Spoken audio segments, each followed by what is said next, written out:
Joy and relief for Afghan-born artist Shakiba Daoud.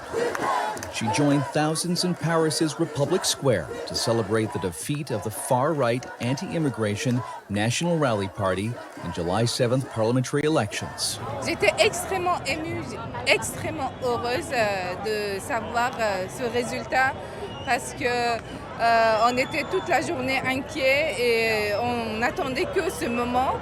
Je suis très contente parce que c'était un choix entre la vie et la mort.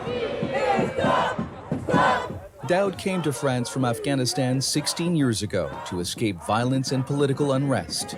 She was relieved the National Rally finished third, failing to get a majority after winning the most votes in the first round. The party wants to limit family reunions for refugees, a program that allowed Daoud's mother, sister, and brothers to join her in France after the Taliban took control of Afghanistan in 2021. Les talibans ont instauré des lois inhumaines en Afghanistan qui bafouent tous les droits des femmes. Without taking control of parliament here, the National Rally would be unable to move ahead with controversial policies like prioritizing social benefits for only French citizens. Critics say that would go against France's constitution and national motto that appears on the parliament building itself: liberty, equality, and fraternity.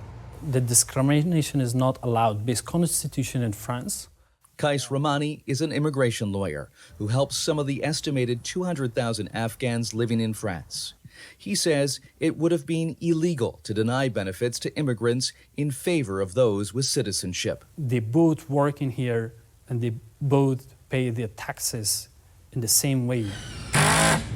The election took place amid an atmosphere of anxiety and tension. Some shops boarded their windows, fearing violent protests if the far right won. And around 30,000 police officers were deployed across the country.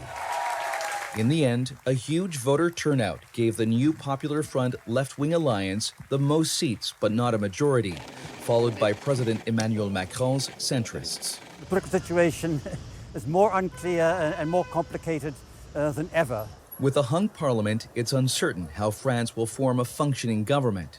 But that isn't likely to have an impact on the country's foreign policy, says this political analyst. I would think this is for Ukraine a quite good result, in fact, and a better one than they would have anticipated just a couple of weeks ago or a week ago.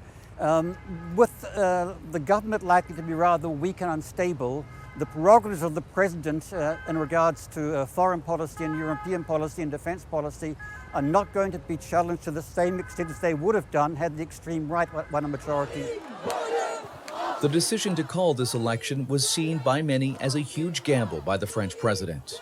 On foreign policy, at least, it may have turned out to have little impact, while domestically, the National Rally won't be in a position to pursue its anti-immigration platform.